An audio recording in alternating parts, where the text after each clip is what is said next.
What is happening, Token Peeps? OldManTup coming at you today with our Week 8 matchup versus MV and the San Diego Chimchargers. Now, if you're excited about this matchup like I am, hit that thumbs up button. If you're not, sit on your thumbs up and enjoy the rest of your day.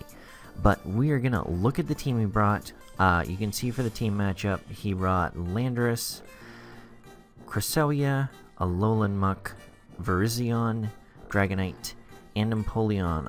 Immediate thoughts is he didn't bring Magnezone, which we kind of over prepped for and it wasn't brought, which made me sad right off the bat because that means we don't have HP Ice on our Tapu Koko, which makes it harder for us to deal with the Landorus, and we were more geared towards taking down the Magnezone. So that's something we need to be worried about right off the bat, but that also means his special walls are probably going to be Empoleon and or Alolan Muck, and Cresselia being the defensive wall of the team. So that being in mind, not a lot of surprises. Dragonite still super threatening. Virizion, if it's a physical variant, very threatening to the team. So let's dive into the match and see what happens. If you haven't already, go and check MV. Shout out to my friends who are jetting for me and or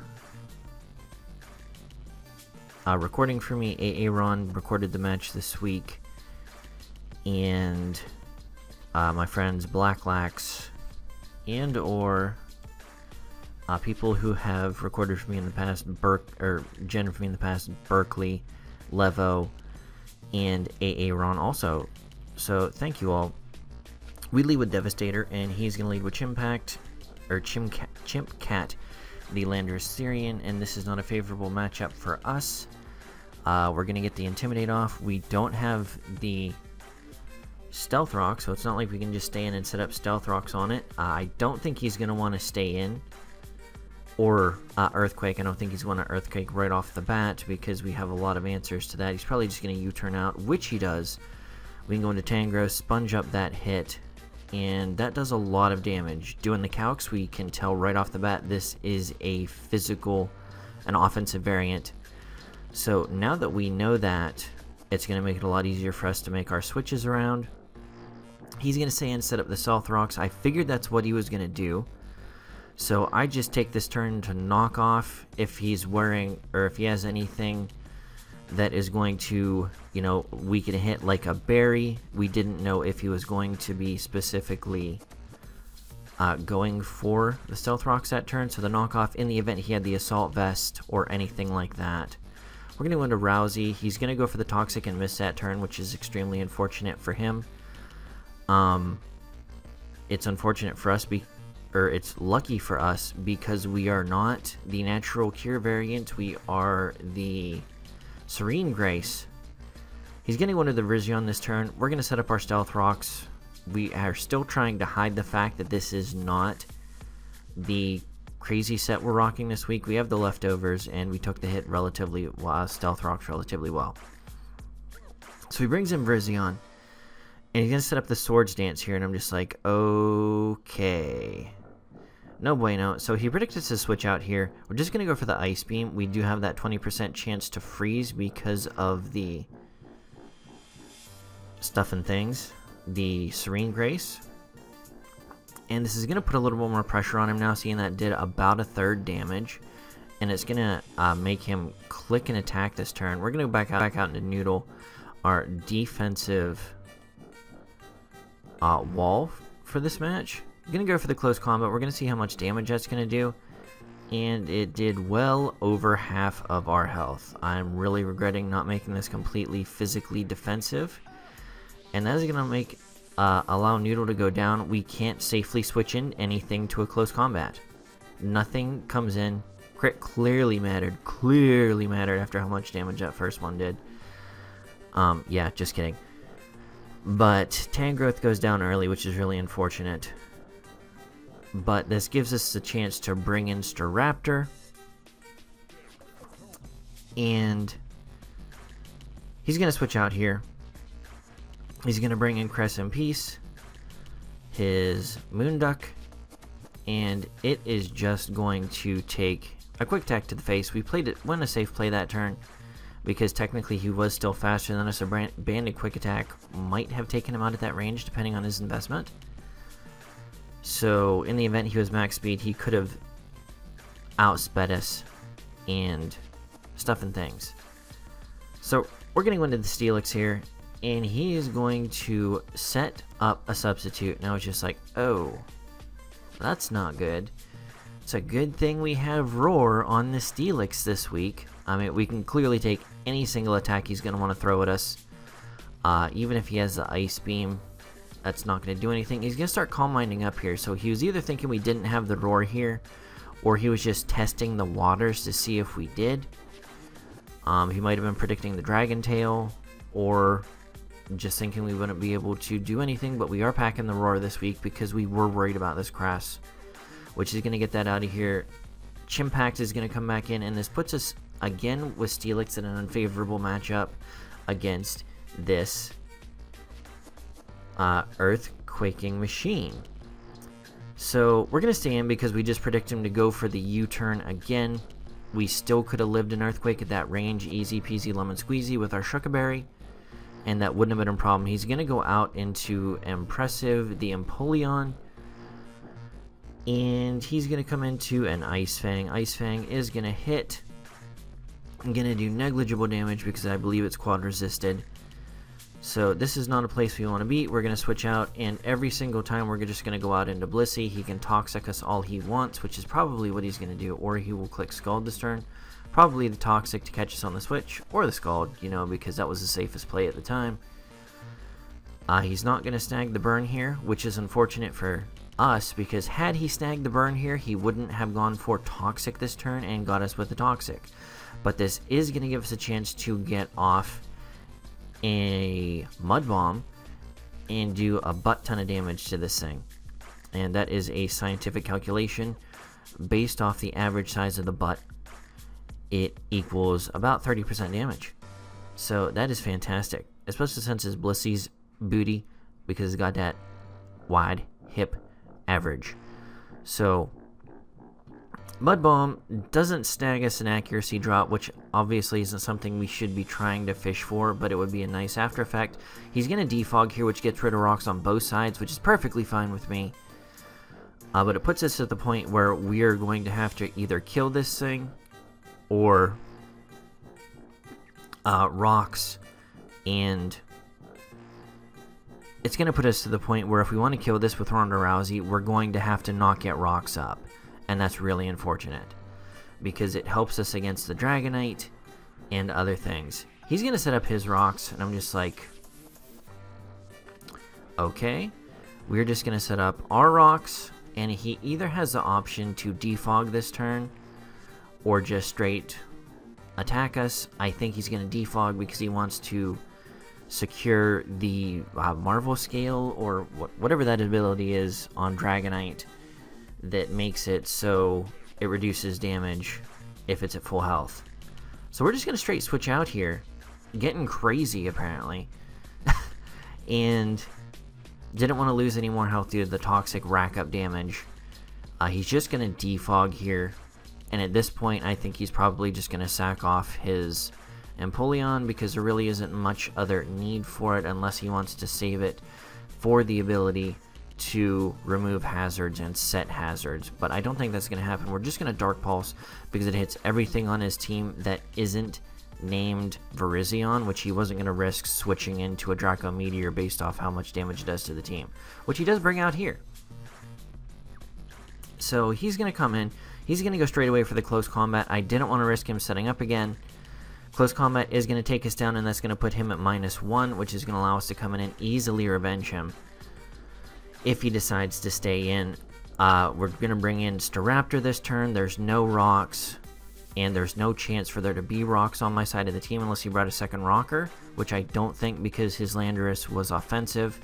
And we're just going to be able to click the easy peasy lemon squeezy bird spam moment of the match and get off that delicious Brave Bird, which is going to show you how dangerous this thing is. I'm going to guess that was fully physically Cress. Talked to MV after the match. He said he was just sacking it to get as much damage on this as he could get. He's going to bring out his Landorus here, which is going to get the Intimidate off, which puts us at neutral because we're banded. And we could get a huge hit off on this thing if he isn't Scarfed, which I don't know for sure yet because all he's done is U-turned in my face. So we're going to bring out Steelix. Even if he goes for an Earthquake, we could easily live that and take another one coming in. He goes for the the knockoff, which was a smart play. Gets rid of our Shuckaberry, which he knows he still can't. I don't believe at that range could kill us with an Earthquake, which gives us the ability to Ice Fang. He switches this in, which I thought was a really risky play, knowing we would be going for the Ice Fang, and he lives on like half a percentage of health, and I'm just like, I don't know what the roll possibility was on that, but it made it very, very, I don't know. I don't know what the damage was, so I don't want to say it was a low roll in our favor. It could have been a high roll for us to do that much damage to it, but I believe we were the Sheer Force variant this week to get off the damage. I could be mistaken. I don't honestly remember. Now he's going to bring in D-Knight, and this is his win condition. He has to attack. He's going to go for the Earthquake. It is unboosted at this point, but because our berry was knocked off, we are not going to be able to survive it. Steelix does get a kill this week, taking out that Virizion, which was fantastic. Excellent job, Steelix. Coco Beware is going to come in, and this is where I wish I had Rocks. Because if I had Rocks up, I'd be able to do a lot more damage to this thing with the Dazzling Gleam. But he has Dragonite, and he also has his Landorus, so I can't freely click the Thunderbolts. If I was freely clicking the Thunderbolt there, I would have done a huge amount of damage to this thing. Wasn't able to. We are going to Volt Switch here, and we're going to see how much damage this does do. And it does about 30%. So if we had clicked Thunderbolt the first time, I'm going to guess that would have put it at about 50%. Granted, it still would have popped the Figgy Berry, but it would have been at much less health going into this because we would have Volt Switched out and it would have had a 30% damage on it as opposed to the damage we have now. He's going to go for the knockoff, which is going to get rid of our leftovers, which is really unfortunate. Now here, apologize for the mouse flying in the screen there. Here, I'm going to say I make a mistake. At this point, the only thing I should have done with Blissey was set up Rocks. It's going to break the Marvel Scale on Dragonite, and it's going to get chip damage on everything he switches in. I don't do that. I get greedy, I go for damage, and I think I stupidly go for the Mud Bomb. Because Mud Bomb, this is the only thing the Mud Bomb hits that's rest on his team. So he's switching out because I'm faster than it naturally, and I'm EV to outspeed, speed creeping Alolan Muck. And when I should have set up the Rocks here. I should have set up the Rocks here. I don't. Had I set up the Rocks here, he gets a free switch in, or I soft-boiled, my mistake. This was just to get me back to a decent amount of health. Unfortunately, I don't have anything to really switch around into at this point, and I can't really take an attack. There's a slim chance I could live the attacks here if he wasn't the Flying Gem, Fly, whatever attack he's using. But he is Fly MZ. He's going to do the super duper Z move, which is called, there we go, Supersonic Sky Strike. And that is just going to obliterate the face of Blissey. So we are in with Blissey without the ability.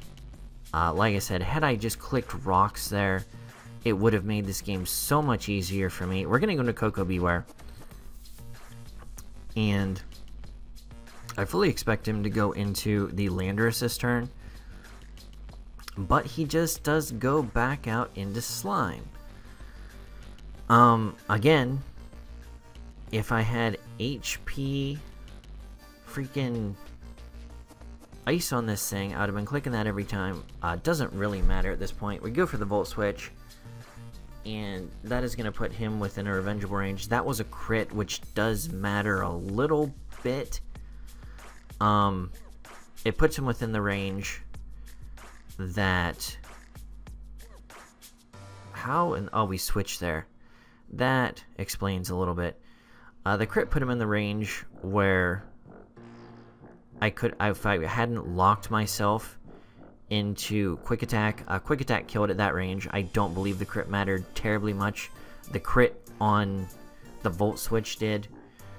The only difference there being would have been what killed Staraptor, because had I not got the crit, I would have 100% went for Brave Bird. He didn't have priority, and if he did have priority, it was Shadow Sneak, which doesn't affect me, and whatever come in would have got Brave Bird to the face. I would have gone down to recoil, and instead of Dragonite getting the kill, ultimately it goes to, or instead of Dragonite getting the kill, which it does, it would have been an ungiven kill, because recoil damage does not get credited to the thing that the recoil is given to. So I probably just confused everybody there. Ultimately, it gave MV a better stat. It may have given me a better stat. I don't know what he would have switched around into at that point, but his extreme speed has +2 priority, and I can't out-prioritize that. He is going to click it here, which is going to kill me, and that is no good for us. I believe the only thing we have left is Coco Beware, and at the range we're at, we should be able to live an extreme speed, and we probably can live an Earthquake depending on his investment, but because his Marvel scale isn't broken, this Dazzling Gleam, and because we don't have HP Ice, because we prepped HP Ground for the Magnezone, we don't have a 4x effective hit, which I don't know really mattered because of the super effectiveness plus stab on this, but because his Marvel scale isn't broken, I'm not going to be able to take him out. It would have given him a switch into rocks, which would have put him at 25%, or put him down to 75%, and based off how much damage this Dazzling Gleam does, taking him to, yeah, that does just about half. And Marvel scale, I believe, half super effective damage, or any damage taken on the first hit. I think that would have killed. We do survive with 1 HP, the Earthquake, but we would have been at full health had that not happened. Like I said, we're going to go down the extreme speed, and we're going to lose a 2-0 defeat to MV. This was a really good game played on both sides. Really proud of this match. Like I said, I think we played exceptionally well. Aside from the rocks not being set up at the very end, that could have pressured him a little bit more to leave Dragonite in an attack when he didn't need to, which could have given us the option to weaken it and then taking it down later with the Staraptor. Staraptor wouldn't have been at any damage from the Poison Jab, and I think it would have put us in a better position overall. I think that is ultimately the major mistake I made in the match. But I think the rest of the game was played fairly clean, fairly well. I definitely under-prepped for his Virizion, and that was just sad face. Glad that Blissey got a little bit of excitement in there with that meme set. That was fun. So, like I said, really happy with this match. Definitely played a lot better than we have been the rest of the season. I think we prepped pretty solid this match. So, like I said, not ashamed of this match at all. Only losing to a player of MV at a 2 differential, not bad at all.